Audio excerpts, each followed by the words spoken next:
Hello, everybody, and welcome back to Healing Doesn't Have to Be Heavy. I'm Angie Barrett. I'm a trauma informed coach. I'm a play expert. I'm a registered nurse, and I'm also a child abuse survivor. I help women use movement and play to connect to their bodies, releasing limiting self belief, stress, anxiety, tension, depression, and trauma. And as I was on my healing journey, healing from child abuse, I just felt like everything was so heavy and I had a hard time finding hope and joy and lightness in the journey. It just felt so painful. And now that I'm where I am on my journey, I want to provide women with resources, amazing stories, inspiring people, and sparks of hope and joy that they can use along the way to find lightness in their journey and realize that it doesn't have to just be heavy. And so I have an amazing guest for you today. I'm so excited to introduce y'all to him, but stick around till the end because he has an incredible project that he's involved in that I highly recommend you check out. So make sure you stick around. And I also have a free gift for you all at the end. So stick around till the end. And before we jump into it and I introduce him, I'm just going to give you a trigger warning. We are going to be talking about child abuse, child labor, trafficking. So if you find that you're starting to get triggered, please step away, ground into whatever you need to do, bring yourself back to your body. And then I invite you to come back and listen because our guest today is an incredible resource, has an amazing story, and just is an incredible light. So I invite you to come back and listen when you feel ready. But absolutely, please take care of yourself. So, without further ado or talking, let me introduce you all to the amazing Ben Brown or the Fresh King Benjamin. Hi, Ben. Hey Angie, how are you? I'm good. How are you doing? I'm doing so well. I'm so excited to chat with you today. I'm so excited to have you here. Now, just to let all you listeners know, I know Ben. I've known Ben for a little while, and he is probably one of the funniest people I have ever met in my entire life. And Preach. yeah, preach, and has one of the most inspiring stories. So, Ben, tell us, what do you do? Tell us about you and how you got to where you are. Well, I am right now. I'm a stand-up comedian and producer. So I produce. I do stand-up professionally, and I produce shows. I develop talent. I have a weekly show in Salt Lake. I have a monthly show in Las Vegas, and I'm about to go into a bunch of different cities all over the U.S. But that is not what I've always been. Where I started was I grew up on a Mormon polygamous compound in Wyoming, where we were ready for the end of days. We were preparing for Jesus to come back and the apocalypse to happen, which ultimately it kind of did. So, in some ways, I guess my parents were right. The world was going to end. It just didn't happen in the way that they thought it was going to, which is ridiculously hilarious to me because I'm out here, like everyone's freaking out about everything that's happening. And I'm like, it's about damn time, Right. Right. about damn time that this shit went down because I've been preparing for this since I was five. So Right. it's gonna be okay. Um, yes, I had kind of a long journey out. So I was on the compound until I was about 18, and then I left and went to college because my parents wanted a lawyer in their family to protect them from the evil government, which should have been a clue that something was wrong. Because usually people who have lawyers in their families are either billionaires or mafia members. My family's not billionaires, but they're akin to the mafia for sure, like the Mormon mafia. The Mormon And Mafia. I was LDS, so I left the polygamous sect and joined the LDS church for a little while. I was LDS for maybe 5 or 6 years before I realized that it was all basically the same abusive myth. And then I left that in 2015. And when I left in 2015, I had this really profound realization of at that point I was working at a online education startup. I was their chief operating officer. I was sort of at the top of my game and I wasn't happy.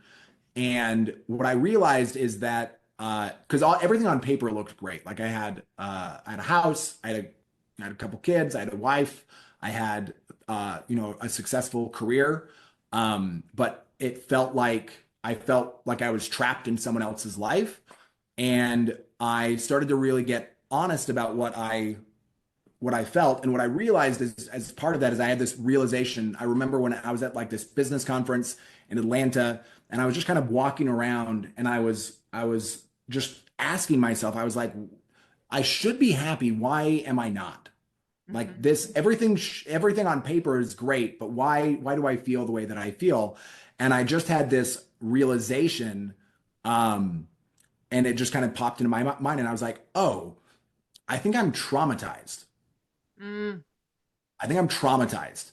And so I got on my phone, and I at that time I was living in St. George, Utah. So I got on my phone and I Googled trauma therapist St. George, and this person came up. Her name was Stacy Sandvik.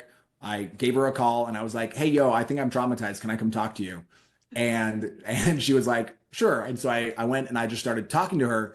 And what I she was really a powerful connection because she specialized in somatic work, which I'm sure you're familiar with. Hmm. Somatic work is all about sort of sitting with your body. And so it's not really about talk therapy. It's not about talking things out. It's more about feeling things out and sort of sitting with the sensations of your body and noticing what they have to tell you. Um, and I remember the first time that I went and I was sitting there and she was like, they do a lot of mirroring. So they kind of mirror your Yes. body. They sort of like if you do something, they'll do something and they'll ask you like, what do where do you feel that in your body? And I remember the first time I was like, are you kidding? I why am I spending $275 to sit in this room and have you? I don't feel anything in my body. What are we? This is dumb. This is okay, I guess if I really had to tune into it, I guess I feel like a little bit of tightness in my shoulders. And she'd be like, "Well, what do you notice about the tightness in your shoulders?" And I'd be like, "Jesus Christ, are you like what? I, hogwash?" I declare. And then I'd be like, Right. I really notice, like, what do I notice about? Well, it kind of feels like a tingle, and it kind of like it's sort of connecting down into a feeling in my heart. And then she'd be like, "Well, what shape is it? And what color? If it had a color, what color would it be? And if it had a voice, what would it say?" So she's asking all of these questions, and it slowly brought me into my body until I was like, "Oh, there it is." And what I realized is that you know, I had 30 years of kind of repressed movement, like literally repressed energy, emotion, right? Trauma is just energy that's stuck in your body, right? At some point in your life, you wanted to express something, and usually it was fucking stop. Yes. You wanted to express something and you couldn't because it wasn't safe, and so you had to bury it. And so what started to come up is just all of this like physical movement. So for about a year, I met with her like every week for about a year or 18 months. And for that entire time, after we got into that physical sensation, my body would just shake uncontrollably. Like I could turn it off because I'm really good at dissociating, like pro. Like flip the light switch off, Yep. don't have to feel anything anymore. It's great. It's kind of a superpower. I don't want to brag, but I'm probably the best dissociating. I might have to disagree. We might be on par on that one We because should I have we should have dissociation Olympics. we really should, right? We can invite all the traumatized and who can dissociate the best. Um, but so all of it was just like literal shaking. Like I would do it in her office. At night when I would go to bed, I would like go into my closet and lay down on the floor and just shake uncontrollably for hours. And this went on for months and for months. And and as I was doing this, what was actually wild is my body started to change. Like I got a little bit taller. Like I grew like an inch and a half. My entire face structure changed. It expanded. I went from like this really kind of like just the only way I can describe it is like pulled in like tense tight like in like this, and it's like I came out like that. And as I started to come out like that, what I started to as that kind of like all moved through me, what I started to realize, or what I started to see come up underneath that, was all of this creative energy that had always been a part of me, but I'd never been able to tap into. So I started playing guitar, I started writing songs, I started performing comedy. And what I realized is that there was all of this really natural expression that I had, that my soul wanted to express in in sort of a natural, creative way. And that really all I had to do was allow myself to express however I wanted, and that was enough. And if I would just let myself express whatever, what it was, is it a positive feeling? Is it what I want? Whatever it was that was true, a true sort of like movement out of my body, that was what I needed to do. And as I started to do that, a lot of the things around the exteriors of my life started to change, because I'd constructed a life that was sort of built around trauma. So I'd constructed a life around an identity that was really rooted in, not in what I want, but what other people needed. So what does my family need me to work 16 hours in a bakery at age 12? Well, then no problem. I'm going to do that. Does my family need me to be in a job that I hate for a decade because they require me to take care of them? Fine, I'll do that. And there was this pattern in my head that thought, if I just do what I want, that will be catastrophic. If I just do what I want, then things won't work. And for a while, that was true. And what I mean by that is, once you start, if you've constructed a life for yourself around your trauma identity, that entire life is going to have to collapse, right? So there were parts of my life that were not true to me that I had to leave. I had to leave. I was in a marriage that was not true to who I was. I had to leave that marriage. I was in a job that was not true to who I was. I had to leave that job. And if anyone's ever left a job or a marriage, they know that doing those things is hard, and that there are real life consequences that happen when you do that. But at the same time that those were all kind of unraveling, and those were all kind of like falling apart, what I started to find was this really true voice that came out, this really true expression of who I was. And the more I leaned into that, the more I started to create a life that felt enjoyable to live, right? That felt like it was me. And now I'm kind of on the far end of that, where I'm starting to see a lot of success. I'm starting to see that sort of that journey of trusting my expression, trusting my authentic self-expression, even though it was, for sure, like, there were definitely moments where I was like, oh my God, maybe I should have just stayed in the trauma. Yeah, Like, it's definitely easier. It's a challenge to it's let that definitely easier. old life go. Yeah, and it's also like I could get results, right? I knew how to turn myself off and Yes. buckle down and do the thing that I didn't want to do. But at the same time, there was no ease, right? There was no now I'm in this really lovely place where I feel like I know, without any doubt, I know what I'm the best in the world at.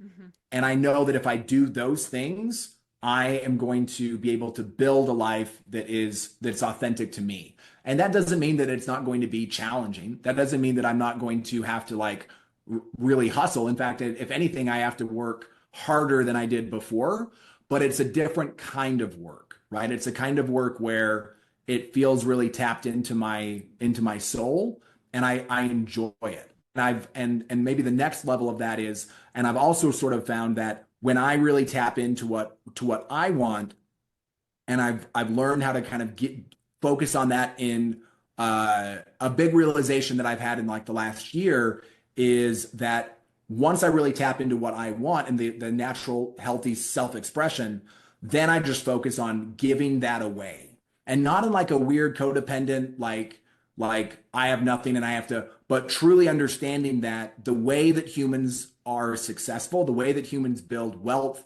and power and resources in the world, is by acting from a place of abundance and giving gifts, right? So for me, what that looks like is, I started comedy 4 years ago, and I was pretty good at it, right? I got a really good, the first time I ever did an open mic, I killed it. It was really awesome.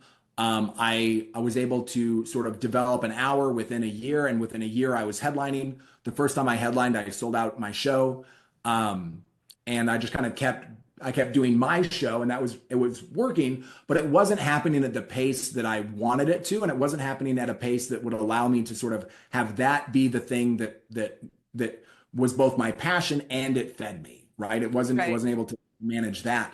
And and then about a year ago, in fact, I have it right here. I read this really awesome book. It's called The Go-Giver. And The Go-Giver is a really fabulous book. And the essence of it is that, like I just said, humans develop wealth through giving. And so that really struck me. And I was like, well, with what I have, and at that point, right, at that point, I was still in the middle of a really gnarly divorce. I was like, there were a lot of things that were stacked against me. And, and so it felt like at the time, it felt like maybe I don't have a lot to give because I've got all these other things weighing on me. But I just shifted my energy a little bit. And I just said, okay, well, let's assume that with what I have right now, that I have abundant assets, that I have a ton to give actually. What is the best gift that I could give and who would I give it to? And that's sort of where Comedy Rumble was born. So Comedy Rumble is the thing that I'm doing now. And it started in June of last year. It's in Las Vegas. It's in Salt Lake City. It's about to go into a bunch of other cities around the United States. And it's the core idea of Comedy Rumble is that it's easier to be successful if you're giving opportunities to other people. Hmm.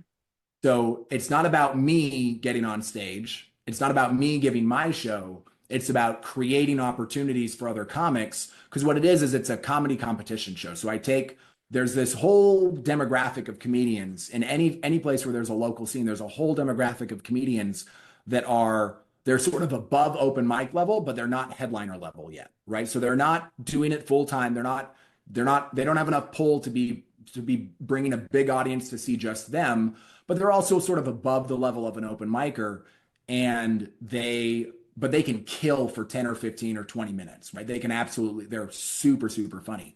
And so the show is designed to give them stage time, which is the thing that comics need more than anything, especially that level, is they need opportunities to perform on stage so that they can practice, right? They can practice their craft. And I started doing that in June. It started off as a monthly show, then it was bi-monthly, and then when we kept selling it out, we kept selling it out. And then in January of this year in Salt Lake, we went weekly, and it sold out every single week this year except for one. But that one was pretty close. So in about 6 weeks, I'll count that. I'll forget that it didn't sell out. Right. And it's a monthly show now, so it's become a really successful movement, and it's only growing. But the reason for that is that I was able to sort of realize that, and I think this is an important thing to understand on your trauma journey, because for a while the energy that I was bringing to the world was you owe me, Mm. Hmm. right? And that's a true statement, right? Like if I look at my life, and I don't know how much we want to go into. If you have more specific questions, we can go into it a little bit. But I was labor trafficked by my parents from the ages of 8 to 18. So for 10 years, I was exploited. I was forced to work. I was not adequately paid, and I worked obscene hours. At one point, I actually sat down and calculated, like if I was making the legal minimum wage, how much do my parents owe me? And it's $184,000. Wow. Yeah. So I started my adult life with $184,000 of my life force stolen from me, Hmm. right? And not just that, right? Because that's just one piece of it. Also stolen from me is all the care that my parents should have been giving me, but weren't because they were extorting me. So there's all of that. And then there's the psychological and physical damage that was done to me through overwork, undersleep, under like malnutrition, like all of those things that were happening. There's a compelling case that I can make that I deserve some shit, Right? right? The universe fucking owes me at least $184,000. Probably more because there was so Probably, much more. Like that's just the monetary value of your right, hourly wage. That right. That's doesn't just take into one piece of it. consideration. Yeah.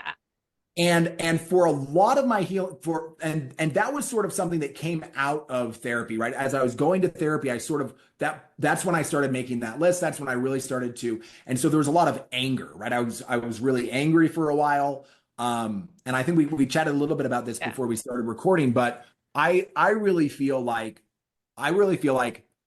anger is a super important part of healing. I really feel like making a list of everything bad that happened and how you're fucking owed something for that is a really important part of a healing journey, because what it is it's your power coming back online, right? The more angry I got, the because anger is just power, right? Yes. It's just the ability to project power and to say no, like fucking no, I deserve this, right? And and that's true. Everything that was stolen from me, everything that was extorted from me, and all of the care that I didn't get that I should have, I am fucking owed that shit. Yes.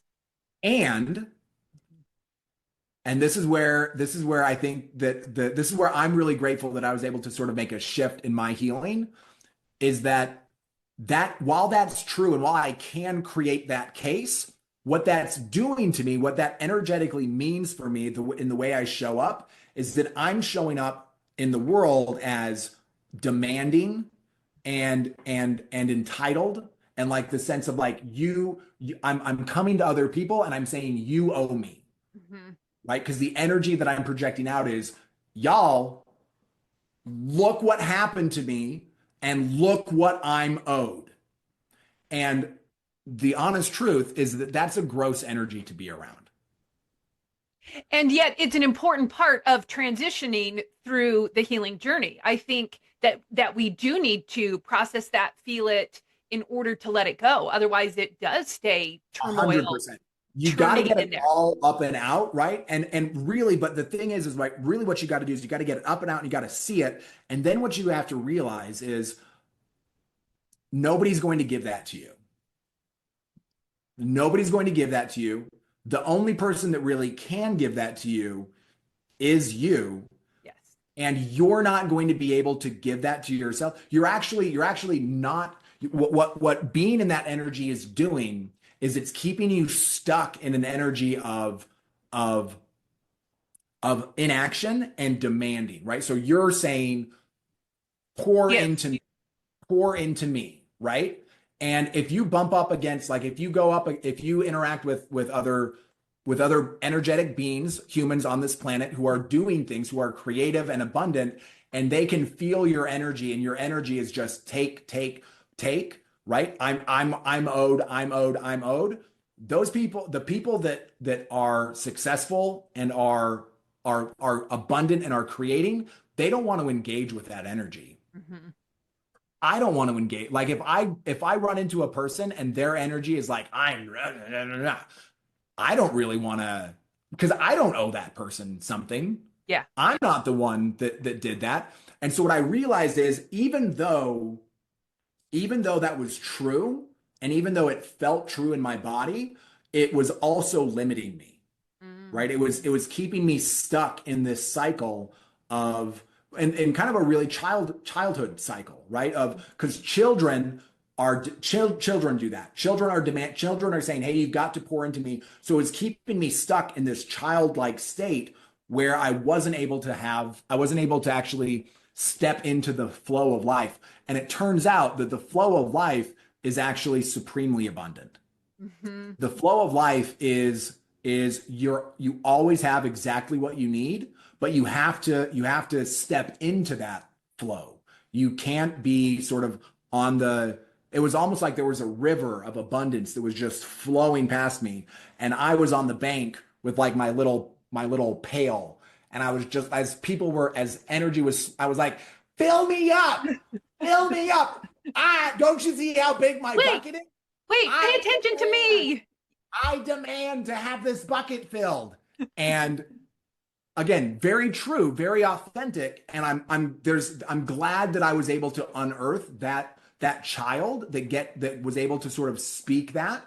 But then what that child needed to learn is I'm not a child, I'm an adult. Yeah.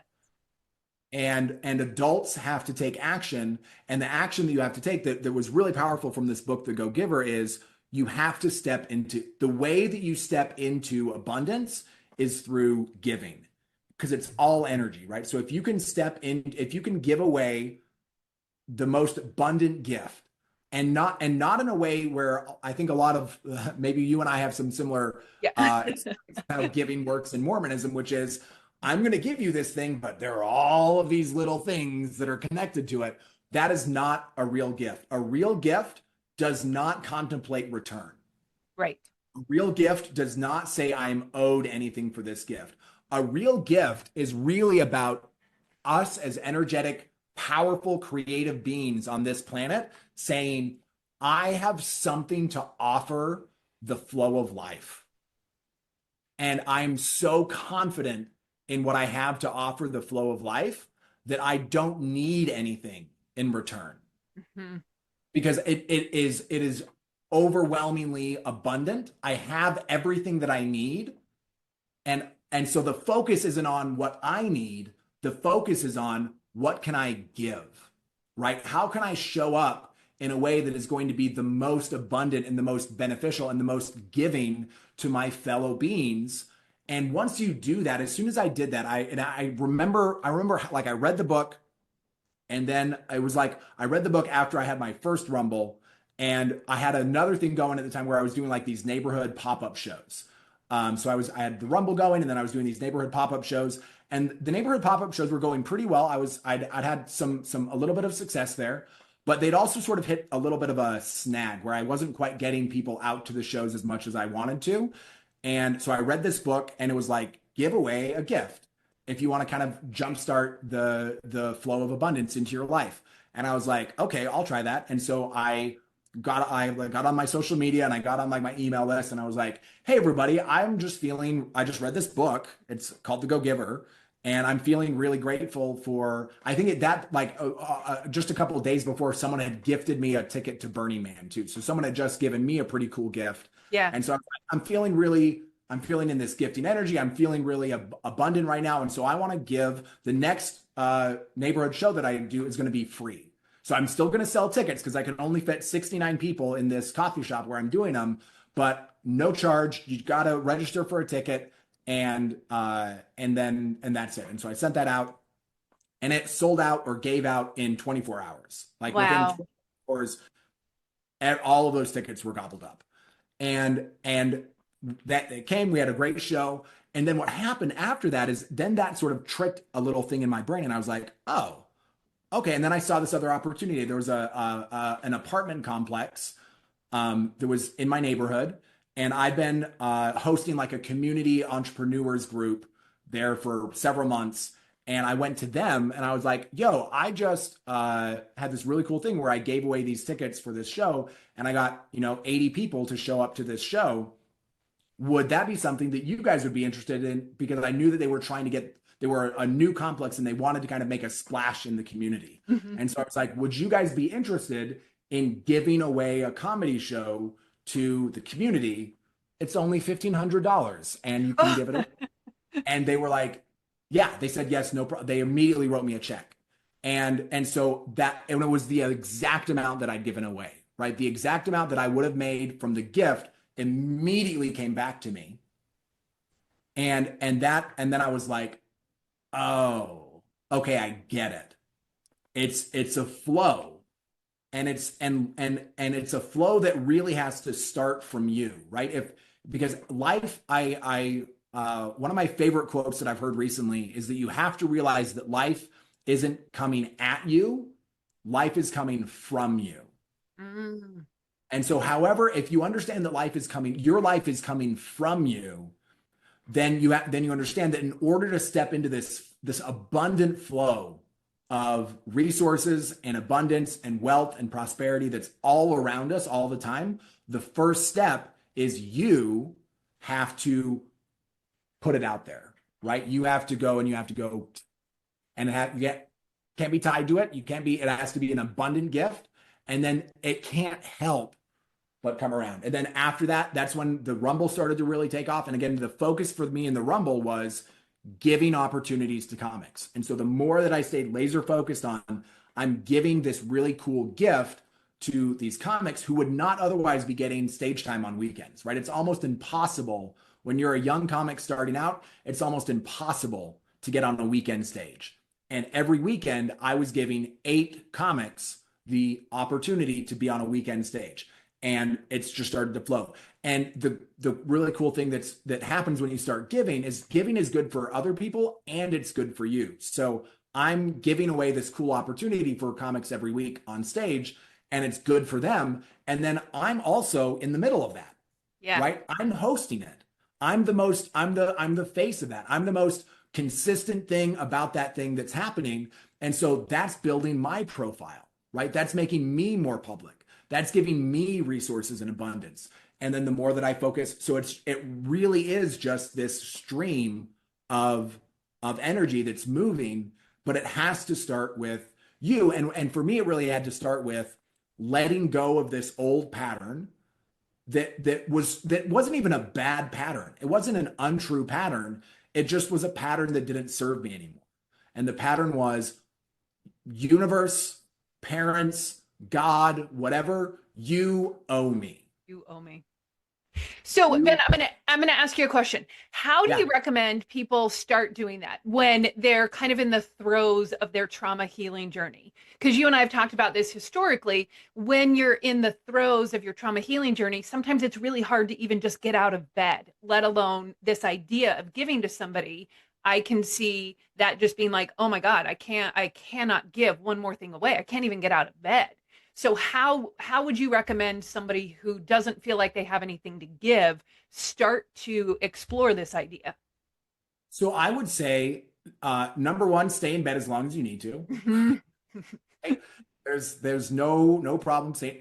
I still sometimes stay in bed, right? Right? Like Yes. still, there's nothing wrong with taking care of yourself. But what I would say is challenge the belief that you have nothing to give. Mm. Start there because I promise you, if you take an honest assessment of everything that you have, relationships, resources, connections, ideas, emotional support, right? If you take an honest assessment of everything that you have, we live in the most abundant time in human history. Do you have a house? Does that house have electricity? Then you have an abundance of resources, right? And so what I would say is number one, just challenge that belief and then look at what you have.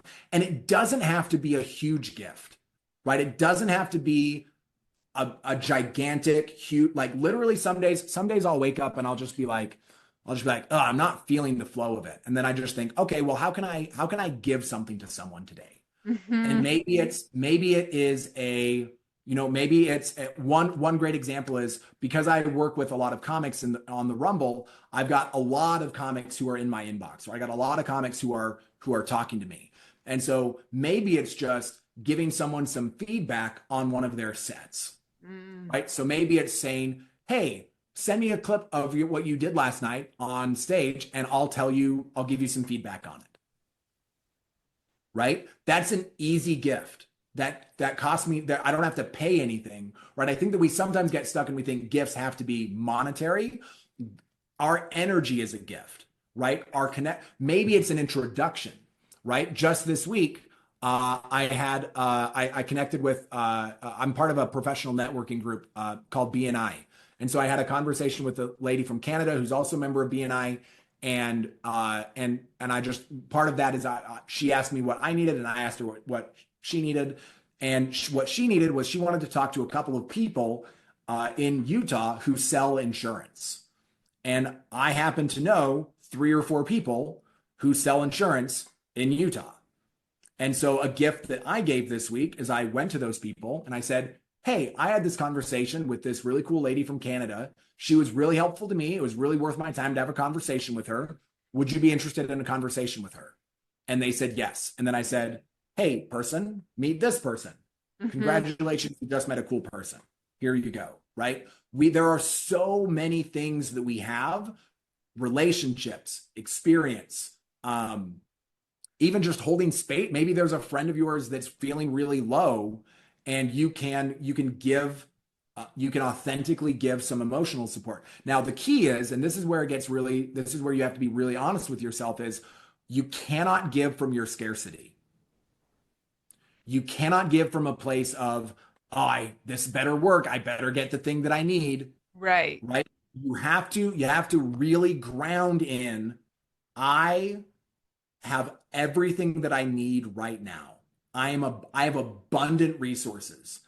Even if it doesn't feel that way, right? I've told myself that when I had $0 in my bank account.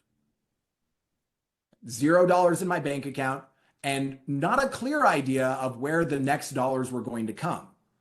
And I've sat and I've said, even with nothing, I have abundant resources. I have something that someone else needs. And if I can just find that thing, then I can do it. And that's going to require a couple of things. That's going to require conversation. That's Hmm. going to require going out and getting to know people, right? And getting to know people, not from a place of what can you do for me, but I'm abundant and I care about my community. What can I give to you?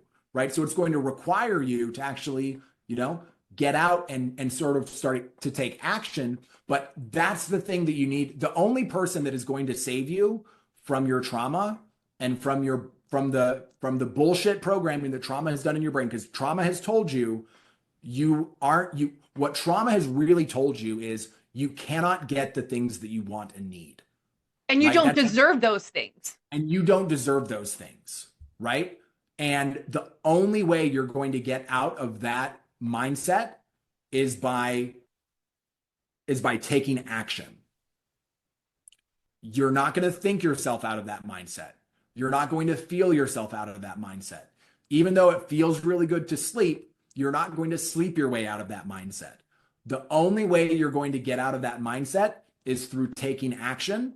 And it doesn't have to be huge action, right? It can be little action, right? It can be just like for me this morning, right? This morning felt a little bit fuzzy for me. This morning, I didn't really want to get out of bed that much. But I was like, okay, I've got my friend Angie, and my friend Angie, she wants to have a podcast conversation with me.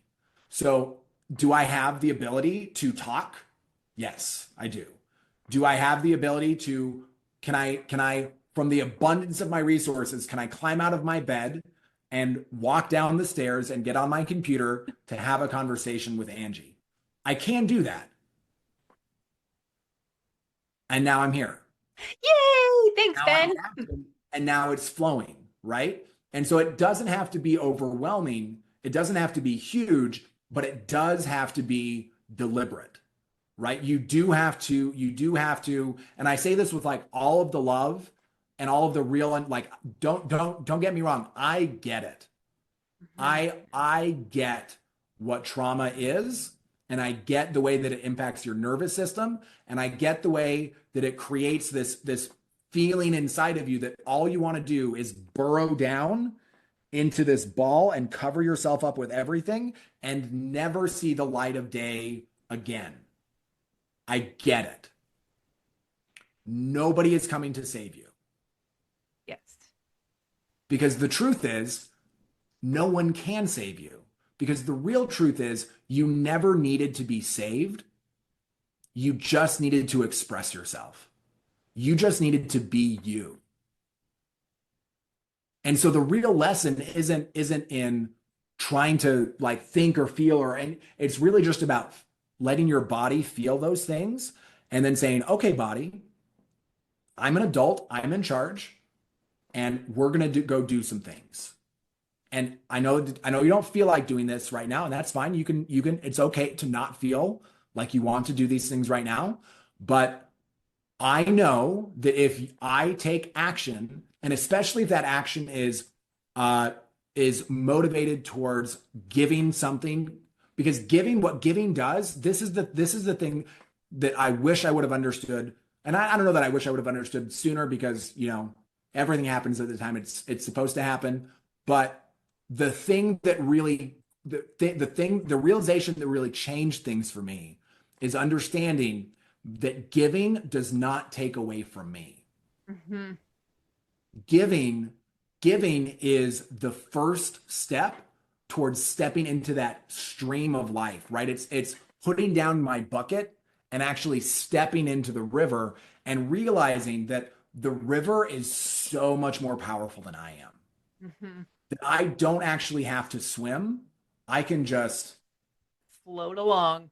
I can just float with the river. And then as things come up, I'm abundantly able to respond to everything because I'm in that flow of life. And I really believe that that's our natural human state. That our natural human state is ease, our natural human state is flow, our natural human state is abundance, and we just that's the way that humans have been humaning for 250,000 years. It's been easy and flowing and just like this net because we're collective beings. We're not individuals. We are we're tribal, right? We are a tribal species. And what's cool about tribes, what's cool about having a bunch of people around you is I don't have to be good at everything. I just have to be good at the things that I'm good at. And if And I'm then I good get at to the collaborate with others. right, because it turns out that there are other people who are good at the things that I'm not good at and who love to do the things that I don't love to do as much as I love to do the things that I love to do. And it turns out, and this blows my mind even more, that other people don't like doing the things that I love doing, Yes. which I don't understand because it is the best thing. I'm doing the best. I have the best job. Everybody else's jobs suck. I don't know why you guys don't want mine, but nobody does. So I'm happy to do it, right? And that flow, it's not hard. It's not something you have to force. It is the most natural and easy and flowing thing in the world. But when you're traumatized, it's like you got kicked out of the river. Yeah. And the only person that can get back in the river is you. And I'm just going to make a little point here. Some of the ways to start to get into that flow of the river are doing things for yourself before you can give. And my therapist, as I was on my healing journey, would tell me to go watch comedy videos on YouTube because that actual act of laughing brought about those feel good hormones. I work with play and movement. The actual act of moving one finger, getting out of bed, even is an action of starting to tap into that flow of life so that you don't feel so stuck. And so Mhm. comedy, I love, I mean, we've talked a lot about giving, which is amazing. And comedy, I want to come back to your comedy career because you are hilarious. And the act of laughing actually really does release those feel good hormones to start to bring you back into a place where you can see that abundance that you have in your life. And so it doesn't feel so heavy. Totally. And maybe just one more before we jump into the comment, one more Yep. thought on that in terms of like that self-care. What I've found that's really powerful is because sometimes self-care can feel overwhelming, right? Yes. Sometimes self-care can feel like, oh my God, like, right? One And more so thing I have to one do. more thing I have to do, right? So I like to think of it not as self-care. I like to think about it as gifts to my future self. Oh, I like that. Right? So watching a comedy video and getting some feel good chemicals, that's a gift to my future self. Going on a walk outside when I don't want to, that's a gift to my future self. Eating some food when I really don't want to make myself food. Jesus Christ. Do I have to make myself avocado toast again? Right. Is a gift to my future self. And again, it's the same thing where it's not owed, it's not it's me saying in this moment I am abundant and powerful and I can give gifts to other people and I can also give gifts to myself. I love that. That is a beautiful way to look at it, to reframe our thought processes around giving, giving to ourselves, giving to others. Ben, that's amazing. This is And one of the fantastic. one of the best gifts I think you can give to yourself is going to a comedy show. 100%. So for those of you in the Salt Lake area or going to Vegas or maybe plan a trip to one of those areas, go check out the Comedy Rumble because Ben himself is hilarious. And the fact that he's cultivating and culturing and giving these other comedic comment what is the word I'm looking for? Comedians, thank you. Yeah, there it is. Opportunities is a fantastic gift that you can give not only yourself but them. So let And everybody know about the Comedy Rumble again. also too, right? Like I really think that the when you think about physiologically what's happening when you're laughing, right? Like you said, there's all of these feel good chemicals that get released. Your body's shaking, right? And shaking is the way that we purge cortisol from our system. There's this whole body release that happens when you laugh by yourself.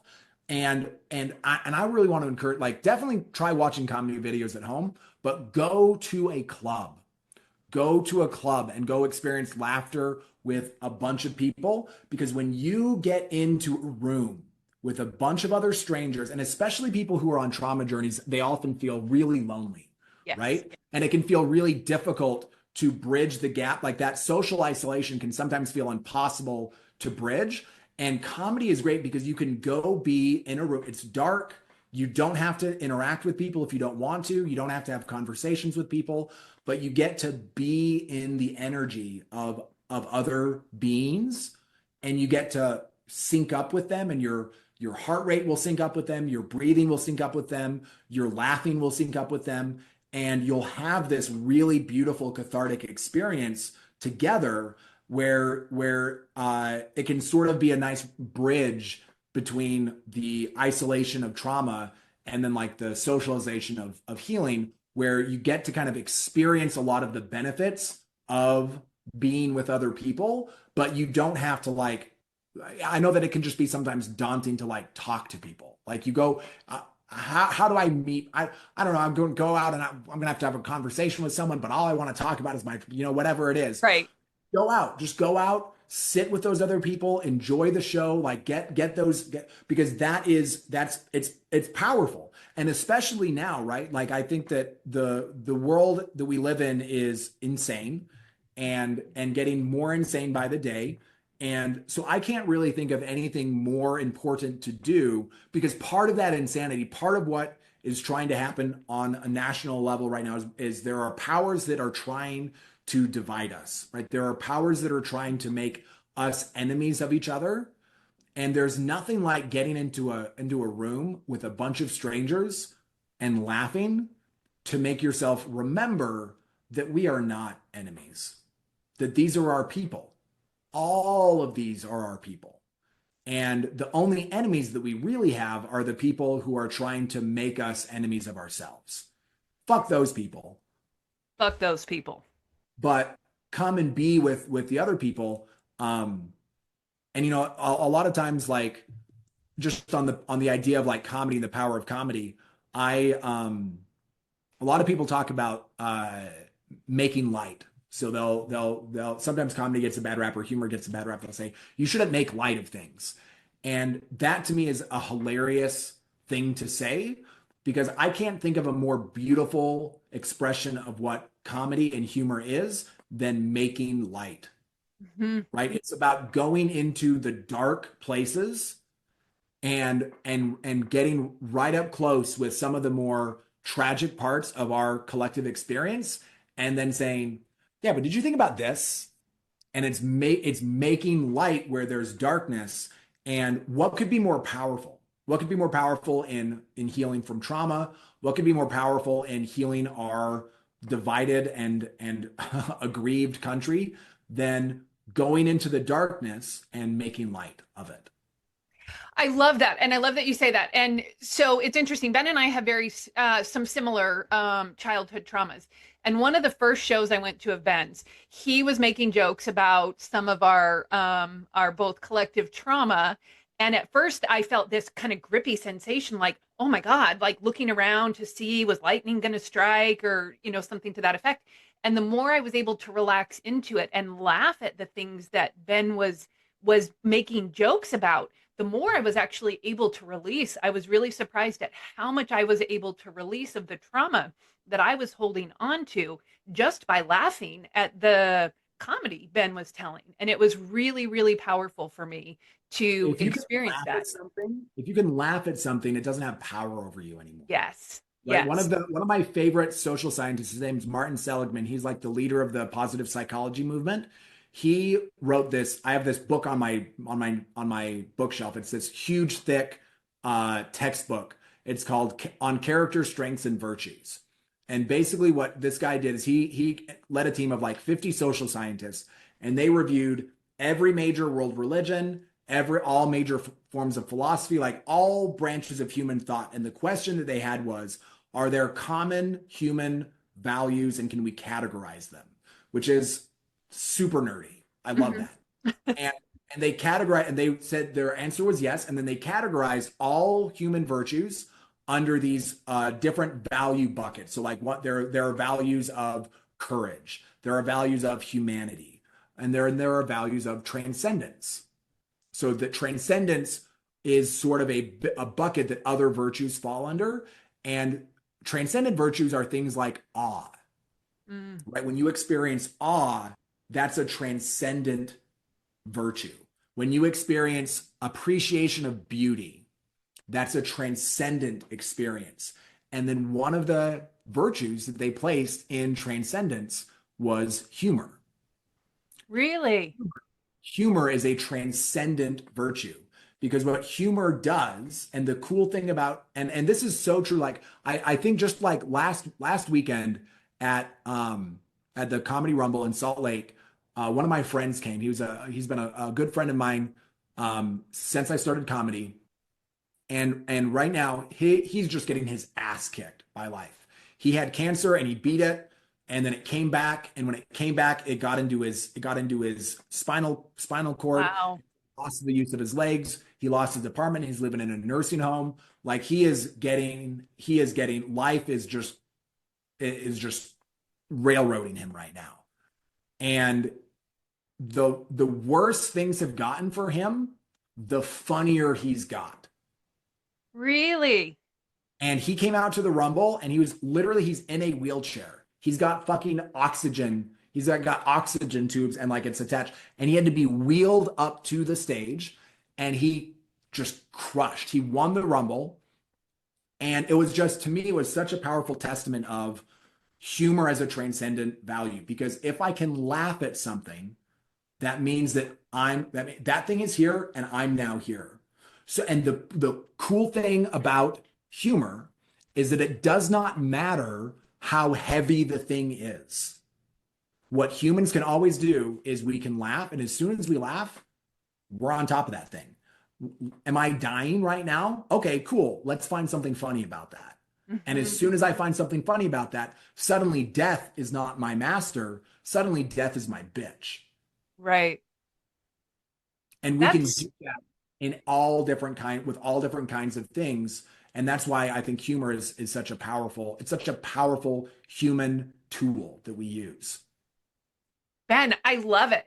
This has been fantastic. I love that you have given us so many little nuggets about reframing our thought processes around giving and humor. So, I'm going to ask you the two questions I ask everybody.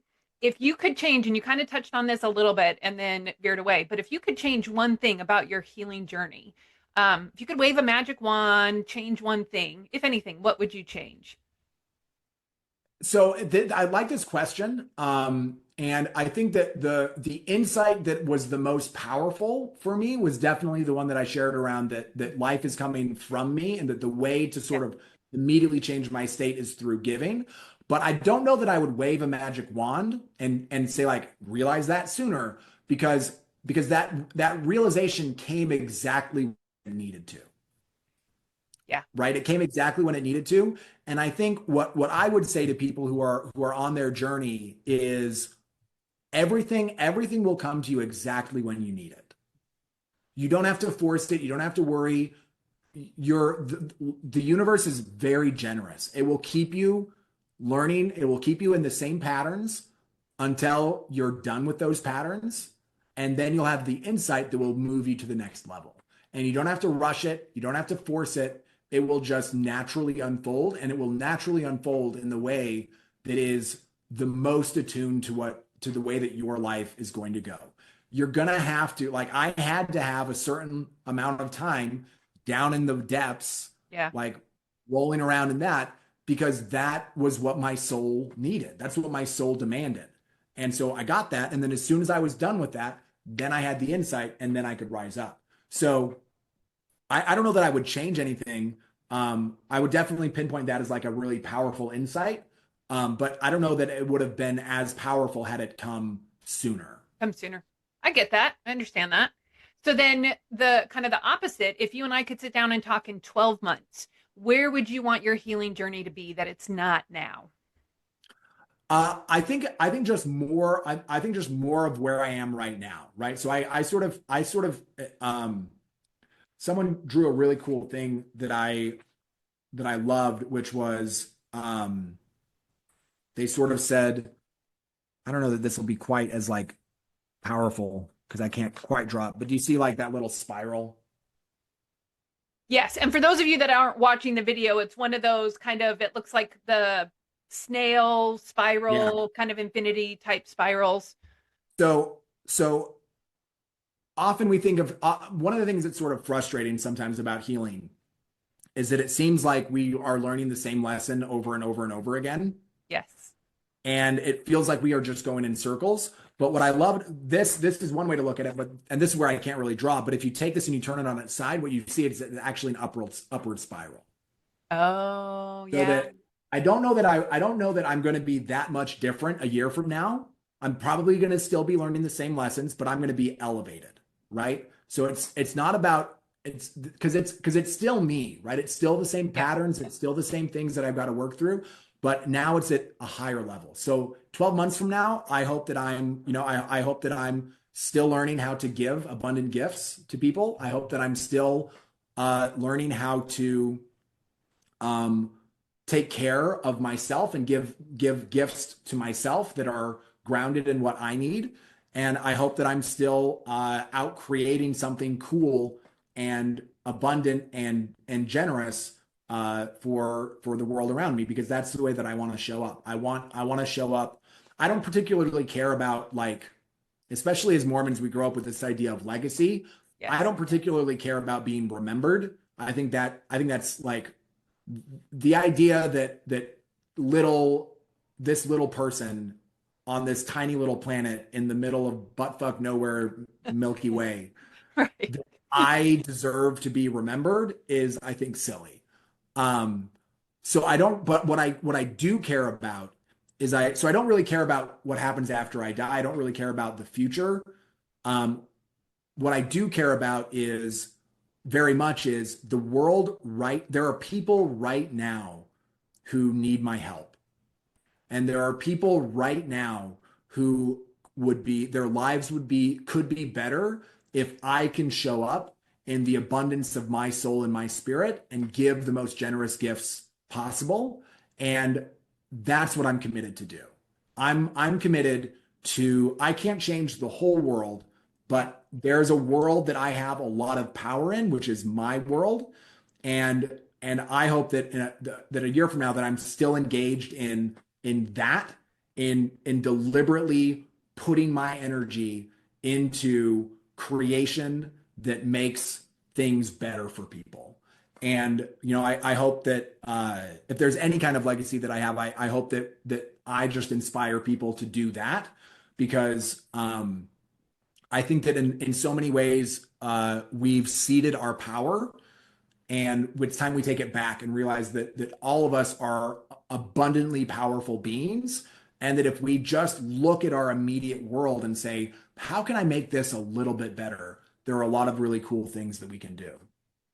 Ben, that is fantastic. That is amazing. So, if people want to connect with you, what's the best way for people to connect with you? You can follow me on social media. So I'm the Fresh King Benjamin on TikTok, Instagram, and YouTube. I'm probably the most active on Instagram.